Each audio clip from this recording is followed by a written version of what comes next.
శ్రీమాత్రే నమః. అందరికీ నమస్కారం అండి. శివశక్తి ఛానల్కి స్వాగతం ఫ్రెండ్స్. మీలో ఎవరైనా మన ఛానల్ని కొత్తగా చూసినట్లయితే లైక్ చేసి సబ్స్క్రైబ్ చేసుకోండి. మరియు పక్కనే ఉన్న గంట సింబల్ని యాక్టివేట్ చేసుకోవడం ద్వారా మనం పెట్టే వీడియోస్ నోటిఫికేషన్ ద్వారా వస్తాయి. మనం ఇప్పుడు వృశ్చిక రాశి వారి యొక్క జాతక ఫలితాల గురించి తెలుసుకోబోతున్నాం. ఆగస్టు 17 సోమవారం వృశ్చిక రాశిలో సాధారణంగా విశాఖ 4వ పాదం, అనురాధ నక్షత్రం మరియు జ్యేష్ఠ నక్షత్రంలో ఉంటుంది. 17 సోమవారం మన యొక్క పంచాంగం ప్రకారం పంచమ తిథి చిత్రా నక్షత్ర ప్రభావం ఉంటుంది. ఇక సోమవారం కావడంతో చంద్రుని యొక్క ఆరాధనకు, శివారాధనకు విశేష ప్రాధాన్యత ఉంటుంది. రేపటి రోజున గ్రహబలాల విషయానికి వస్తే కుజగ్రహ ప్రభావం వల్ల వృశ్చిక రాశి వారికి ప్రధానమైంది. ధైర్యం, పట్టుదల పెరుగుతాయి. చంద్రుని యొక్క ప్రభావం వల్ల ఆలోచనలు ఎక్కువగా ఉండవచ్చు. భావోద్వేగాలను నియంత్రించుకోవడం అయితే చాలా మంచిదండి. ఉద్యోగం, వ్యాపార విషయాల్లో కొత్త నిర్ణయాలు తీసుకునే ముందు ఆలోచించి ముందుకు వెళ్ళడం అయితే చాలా అనుకూలంగా ఉంటుంది.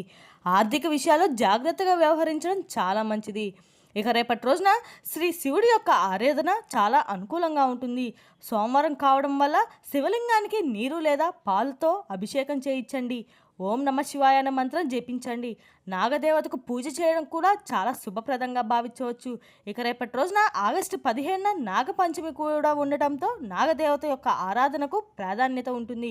ఇక రేపటి రోజు పరిహారాల విషయానికి వస్తే ఉదయం శివాలయంలో దీపం వెలిగించండి. నల్ల నువ్వులు లేదా అన్నదానం చేయడం అయితే చాలా మంచిది. కోపం మరియు తొందరపాటు నిర్ణయాలు తగ్గించండి.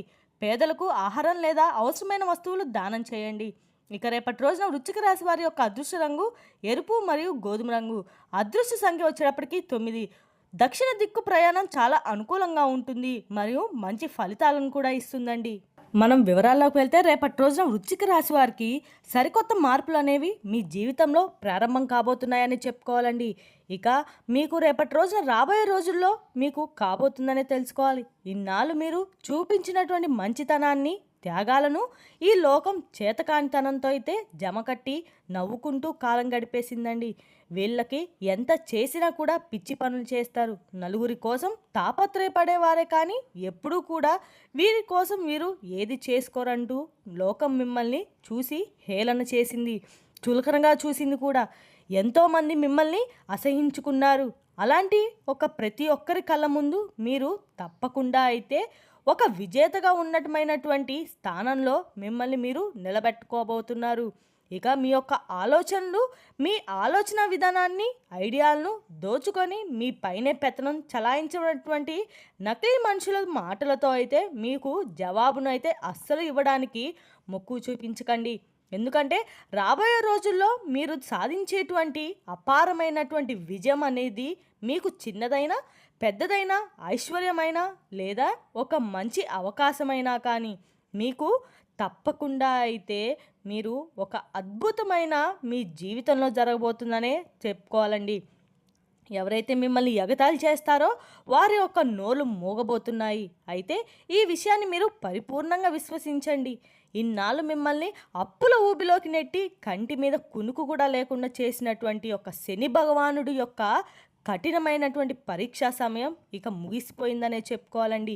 మీ యొక్క జాతకంలో శని భగవానుడు తన యొక్క కర్మ ఫలాన్ని తొలగించేసి మీకు రాజయోగాన్ని అయితే ప్రసాదించడానికి సిద్ధంగా ఉన్నాడు.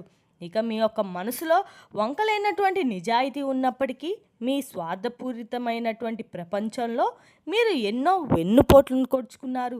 కానీ మీ యొక్క నిశ్శబ్దానికి, మీరు కార్చినటువంటి ప్రతి ఒక్క కన్నీటి చుక్కకు ఈ భూమి నుండి న్యాయం జరిగేటువంటి శుభ సమయం ఆసన్నమైందని చెప్పుకోవాలండి. ఇక అసలు చెప్పాలంటే మీకు మీ యొక్క విషయంలో అయితే భగవంతుని యొక్క అనుగ్రహంతో మీకు వాటి యొక్క కాలం యొక్క పరీక్షలు అనేవి మిమ్మల్ని ఎక్కువగా బాధ పెట్టినప్పటికీ కూడా మీకు వాటి కాలం పెట్టినటువంటి పరీక్షకు మీరు గురయ్యే అవకాశం తప్ప వాటికి ఎప్పుడు కూడా మీరు బందీ కాలేదండి. ఎందుకంటే దైవానుగ్రహం మీపై నిండుగా ఉంది కాబట్టి మీ రక్తంలోనే అపారమైనటువంటి తెలివి మరియు సృజనాత్మకత, నలుగురికి సహాయం చేసే గొప్ప సంస్కారం మీకు ఉంటాయి. అయితే విచిత్రం ఏంటంటే మీకున్నటువంటి ఆ యొక్క విశాల హృదయమే మీకు బయట ప్రపంచం పై మీకున్నటువంటి అమితమైనటువంటి ప్రేమ మిమ్మల్ని నిలువున ముంచేస్తుంది. మీ సొంత జీవితాన్ని నాశనం చేసుకోవడానికైతే అది మూల కారణంగా ఉంది. మీరు చేసిన మొదటి అతి పెద్ద తప్పు సొంత కుటుంబాన్నే నెగ్లెక్ట్ చేసి బయట వారికి, బంధువులకి అతిగా ప్రాధాన్యత ఇవ్వడం. పరాయి వ్యక్తుల అవసరాల కోసం మీ యొక్క సొంత రక్త సంబంధితులకు సైతం అలాగే ఇంట్లో ఉన్న వారికి సైతం పక్కన పెట్టి వారికి సహాయం చేస్తున్నారు. అలాంటి వారికి బయట మనుషుల అవసరం తీరాక మిమ్మల్ని కనీసం గుర్తించకుండా విసిరేసినట్లుగా అయితే మిమ్మల్ని తీసి పారేస్తారండి. అలాగే మీరు చేసేటువంటి మరొక తప్పు ప్రతి ఒక్క విషయానికి కూడా లాజిక్గా వెతుకుతూ బంధాల్లో ఉన్నటువంటి ఎమోషన్స్కు ప్రాధాన్యత ఇవ్వకపోవడం, వాటిని పక్కన పెట్టడం, ప్రతిదానికి ప్రాక్టికల్గా ఆలోచిస్తూ ఉండడం, సొంత ఇంట్లోనే ఉన్నటువంటి మనుషులకు దూరమైపోయి మీరు ఒంటరి వారిగా అయితే మిగిలిపోవడానికి ఇది కూడా ఒక కారణంగా చెప్పుకోవచ్చండి. ఇక మీరు చేస్తున్నటువంటి అతి పెద్ద పొరపాటు మీ వద్ద ఉన్నటువంటి అద్భుతమైనటువంటి బిజినెస్ ఐడియాలను ప్లాన్లను ఇతరులకు ముందే మీకు చెప్పేయడం. మీరు ఆలోచనలు ఉచితంగా మీ యొక్క 10 మందికి అయితే ఒక ప్రసాదంలాగా అయితే పంచిపెడుతూ ఉంటారు. మరి ఆ ఒక్క ఐడియాలను ఎవరికైనా కానీ కాపీ కొట్టకుండా ఉంటారా చెప్పండి? కాపీ కొట్టి మీకంటే ముందే వారి లాభపడిపోతున్నారు. మీకు మాత్రం ఖాళీ చేతులతో మిగిలిపోయి మీ యొక్క తెలివితేటలకు తగినటువంటి ఫలితం అయితే తక్కగా తీవ్రమైనటువంటి నిరాశలో మునిగిపోయి ఉంటున్నారు. అయితే మీరు చేస్తున్న మరొక పెద్ద తప్పు, మీకు అన్నీ తెలుసు, నేనేం చేసినా కరెక్టేనని అంతర్గత పట్టుదల. అంటే ఎవరైనా మీకు ఒక మంచి సలహా చెప్పినా మీరు మంచి కోరి ఏదైనా అది తప్పుదారే అయితే చేయొద్దు అని చెప్పి మిమ్మల్ని హెచ్చరించినా కూడా మీకు అది నచ్చడం లేదు. మీకున్నటువంటి ఒక ఆశ లేదా మరి విశ్వాసంతో, అతి ఆత్మవిశ్వాసంతో పక్కన విషయాలు అంటే పక్కన పెట్టి మరి సొంత నిర్ణయాలు అయితే దెబ్బతినేటువంటి రోజులు చాలా ఉన్నాయండి. పైకి ఎంతో ధైర్యంగా గంభీరంగా మీరు కనిపిస్తారు, కానీ లోపల మాత్రం మీ యొక్క బాధను అర్థం చేసుకునేవారు ఎవరూ లేరని చెప్పి బాధపడుతూ ఉంటారు. ఇక అర్ధరాత్రుల్లో అయితే నిద్రపోకుండా మీ యొక్క మెదడులో అయితే రకరకాల ఆలోచనలు తిరుగుతూ ఉంటాయి. నిద్ర లేపితే నలిగిపోతున్నటువంటి క్షణాలు కూడా ఉన్నాయండి. ఇక మీ యొక్క ఒంటరితనాన్ని, మీ యొక్క ఓర్పుని ఆసరాగా చేసుకొని ఈ లోకం మిమ్మల్ని మరింత అణిచివేయడానికైతే చూస్తుంది. ఒక్కసారి నిజాయితీగా మీ గుండెపై చేయి వేసుకొని మిమ్మల్ని మీరే అయితే ప్రశ్నించుకోండి. ఇక మిమ్మల్ని ఇతరులు మోసం చేసింది కేవలం 20% మాత్రమే. మిగతా 80% అంతా మిమ్మల్ని మీరే మోసం చేసుకుంటూ ఉంటున్నారు. మీ యొక్క పరిమితికి మించినటువంటి బయటకు చూపించేటువంటి ఆ యొక్క ప్రేమ ఏదైతే ఉందో ఆలోచించకుండా మీరు చేసేటువంటి త్యాగాలు మరియు వాటి గురించి మీరు చెప్పేటువంటి కొన్ని ఐడియాలు మిమ్మల్ని ఈరోజు ఈ స్థితికి తీసుకొచ్చాయని చెప్పుకోవాలండి. ఇవన్నీ మాట్లాడుకోవడానికి చాలా చేదుగా ఉన్నా కూడా ఇది నిజమేనని చెప్పి మీరు కూడా ఒప్పుకోవాలండి. ఒప్పుకున్నటువంటి క్షణమే మీ యొక్క విజయం వైపు అయితే మీరు మొదటి అడుగు చేసిన వారే అవుతారండి. గతాన్ని తలుచుకొని బాధపడడం ఆపేసి జరిగిన తప్పుల గురించి పాఠాలు నేర్చుకొని జాగ్రత్తగా ఇకనైనా అడుగులు వేయడానికైతే ప్రయత్నించండి. ముందుకు కూడా సాగండి. ఇక మీకు ఎప్పుడూ కూడా అన్యాయం అయితే భగవంతుడు చేయలేదు. ఇన్నాళ్ళు మిమ్మల్ని పరీక్షించింది కాలం మాత్రమే అని తెలుసుకోండి. అలాగే మీ కర్మ జన్మ అంటే పూర్వజన్మ కర్మ ఫలితాలు ఏవైతే ఉన్నాయో అవి కొంచెం మిమ్మల్ని బాధ పెట్టి ఉండవచ్చు.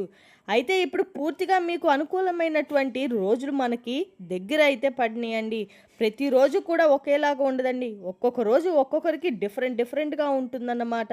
కానీ రాబోయే రోజుల్లో మీకు ఏదో ఒక సరికొత్త అవకాశాలు అయితే మీ ముందుకు వచ్చేటువంటి అవకాశాలు చాలానే ఎక్కువగా కనిపిస్తున్నాయండి. మీ యొక్క గౌరవ మర్యాదలన్నీ కూడా మీకు విపరీతంగా పెరుగుతాయండి. ఇన్నాళ్ళు మిమ్మల్ని చులకన చూసిన వాళ్ళే రేపటి రోజు మీకే సర్వగర్వంగా నిలబడే కాలం మీకు అన్ని అవకాశాన్ని మీకు ఇస్తుంది. మీ మాట తీరు పూర్తిగా మారిపోతుంది. గతంలో మిమ్మల్ని దూరం పెట్టిన బంధువులే ఇప్పుడు మీకు సహాయం కోసం, అంటే మీ యొక్క సహాయం కోసం మీతో సంబంధాలు కలుపుకోవడానికి ఎదురు చూస్తున్నారన్నమాట. అయితే అహంకారం తలకెక్కనివ్వకుండా వినయంతో వ్యవహరించండి. దీనివల్ల మీకు ఎప్పుడూ కూడా ఒక మంచి జరుగుతుంది. మీ యొక్క గౌరవం కూడా శాశ్వతంగా ఉంటుంది. నలుగురికి సహాయం చేసే స్థాయికి భగవంతుడు మిమ్మల్ని తీసుకెళ్తాడు. ఇక అలాగే అవమానాలు ఎదురైన చోటే మీకు ఇప్పుడు అద్భుతమైనటువంటి సన్మానాలు పొందేటువంటి అవకాశాలు మరియు రోజులైతే చాలా ఆనందంగా ఉంటాయండి. కుటుంబంతో కూడా సమయాన్ని గడపండి. ధైర్యంగా మీ యొక్క ప్రయాణాన్ని కొనసాగించండి. అలాగే ఇంకా చెప్పాలంటే మీ యొక్క పోటీ పరీక్షలో సిద్ధమవుతున్న వారికి, విద్యార్థులకు నూతన ఉద్యోగ అవకాశాలు వస్తాయండి. అంతేకాకుండా ఇంకా చెడు స్నేహాల వైపు వెళ్లకుండా ఉంటే మీకు మంచి స్థాయిలో అయితే ఉంటారు. మీ యొక్క శ్రమకి తగిన విధంగా రేపటి రోజున ప్రతిఫలాన్ని భగవంతుడు అందజేస్తాడు. మిమ్మల్ని విజేతలుగా నిలబెడతాడు. అంతేకాకుండా కుటుంబంలో శాంతి సుఖశాంతులు ఎక్కువగా కనిపిస్తున్నాయి. కాబట్టి సమయాన్ని పూర్తిగా ఆనందంగా కుటుంబ వాతావరణానికి అయితే మీరు ఎక్కువగా మక్కువ చూపించేలాగైతే రేపటి రోజున ఉపయోగించండి. బయట వ్యక్తులపై ఉన్న శ్రద్ధను తగ్గించి సొంత ఇంట్లో వారి భావాలను గౌరవించడం నేర్చుకోండి. భాగస్వామితో ప్రశాంతంగా సమయాన్ని గడపండి. ఇంకా దాంపత్యంలో ఉన్న అపోహాలన్నీ తొలగిపోయి మీకు మధురమైనటువంటి ఆనందాన్ని ఇచ్చేటువంటి రోజులు మీకు కనిపిస్తున్నాయి. కుటుంబ సభ్యులందరూ కలిసి దైవ దర్శనాలకు వెళ్ళండి. వాళ్ళ ఇంట్లో ఉన్నటువంటి ఉద్రిక్తలు తగ్గి ప్రశాంతత ఏర్పడుతుంది. అంతేకాదు, పెళ్లి కాకుండా ఆగిపోయిన యువతీ యువకులకు రేపటి రోజున అద్భుతమైన సంబంధాలు కుదిరి కళ్యాణ యోగం అనేది కనిపిస్తుంది. శుభకార్యాలు జరుగుతాయి. ఇల్లంతా సంతోషాలతో ఆహ్లాదకరంగా మారే అవకాశాలు అయితే ఉన్నాయండి. సొంత కుటుంబ బంధాల విలువను గుర్తించి మెలగడం వల్ల మీ ఇల్లు ఒక స్వర్గంలాగా మారుతుందనే తెలుసుకోవాలండి. ఇక మీరు పాటించాల్సినటువంటి కొన్ని దివ్యమైనటువంటి పరిహారాల గురించి తెలుసుకుందాం. మీరు తప్పకుండా కూడా ఈ యొక్క నియమాలను అలాగే ఈ చిన్నపాటి పరిహారాలను భక్తితో పాటించండి. ప్రతిరోజు ఉదయం మంచిగా స్నానం చేసి ఇల్లంతా శుభ్రపరచుకున్న తర్వాత మీరు 108 సార్లు శని యొక్క మంత్రాన్ని జపించండి. ఆపదల నుండి రక్షణ పొందడానికి హనుమాన్ చాలీసా పారాయణం చేయండి. అలాగే శనిదేవుడి సన్నిధిలో నువ్వుల నూనెతో దీపారాధన చేయండి. నల్ల నువ్వులు శివుడికి సమర్పించండి. మీకు జాతకంలో ఉన్నటువంటి శని దోషాలన్నీ భస్మమై ఐశ్వర్యం మరియు మీకు లభించడానికి ఉపయోగపడుతుంది. అంతేకాక నల్లటి జంతువులకు పక్షులకు ఆహారాన్ని అందివ్వడం వల్ల పేదలకు అన్నదానం చేయండి. పెసరపప్పు అలాగే పచ్చని ఆకుకూరలను దానం చేయడం వల్ల ఎవరికైనా ఇవ్వండి. గోమాత సేవ చేసుకోండి. తులసి మొక్క ముందు దీపం పెట్టుకోండి. అంతేకాదు, ఇంట్లో ప్రతిరోజు సాయంత్రం సుందరాకాండ పారాయణం లేదా వినడం వల్ల సమస్త దుష్ట శక్తులు తొలగిపోతాయి. పవిత్రమైన మనసుతో దైవారాధన చేస్తే మీ చుట్టూ ఒక దివ్య రక్షణ కవచం అయితే ఏర్పడుతుందండి. నమ్మకంతో అడుగు ముందుకు వేయండి. భగవంతుడు మీ వెంట మరియు మీ కుటుంబాన్ని మిమ్మల్ని రక్షిస్తూ ఉంటాడు. మీకు లభించిన సంపదలో కొంత భాగంలో ఆకలితో ఉన్నవారికి దానం చేయడం అయితే మీరు ఖచ్చితంగా వినండి. ఇక రేపటి రోజున దానగుణం మీ యొక్క సంతానానికి రక్షణ కవచంగా మారి మీకు ఉన్నతిగా స్థితిని అయితే చేకూరుస్తుంది. మీ యొక్క ఆనందానికి తోడ్పడుతుంది. అహంకారం లేకుండా పొందిన సంపదను 10 మందికి మేలు కోసం ఉపయోగిస్తే ఐశ్వర్యం శాశ్వతంగా ఉంటుంది. కాబట్టి శని భగవానుడు న్యాయప్రియమైన మీకు ధర్మంగా ఉంటే ఆయన మిమ్మల్ని ఉన్నంత శిఖరాలపై అయితే కూర్చోబెడతాడని తెలుసుకోవాలండి. ధర్మమే జయిస్తుంది అనేటువంటి ఈ యొక్క మాటను పూర్తిగా విశ్వాసంతో నమ్మండి. ఆనందంగా అయితే మీ యొక్క జీవితాన్ని రాబోయే రోజుల్లో అయితే కొనసాగించండి. మీ ప్రయాణాన్ని ఆనందంగా ఉంచుకునేలా చూసుకోండి. విజయాలు మిమ్మల్ని ఖచ్చితంగా వరిస్తాయి. మంచి కర్మలు చేయడం వల్ల మీకు కూడా అంతా మంచే జరుగుతుంది. మీ మనసులో ఉన్నటువంటి ఆందోళనలన్నీ తరిమేసి అంచలమైనటువంటి విశ్వాసంతో ముందుకు వేయండి. మీ యొక్క కుటుంబంలో ఆనందాలు నిండాలని ఆ దేవుణ్ణి మనస్ఫూర్తిగా అయితే ఆ భగవంతుని వేడుకుంటున్నారండి. రేపటి రోజునైతే విద్యార్థులకి మంచి అవకాశాలు ఎదురు చూస్తున్నాయండి. ఇక విద్య వైద్య రంగాల్లో ఉన్న వారికి మంచి శుభ ఫలితాలను ఇస్తుంది. ఇక మరి తెలిసింది కదండి వృశ్చిక రాశి వారి యొక్క జాతక ఫలితాలు. తిరిగి రేపు మరో వీడియోతో మళ్ళీ కలుసుకుందాం.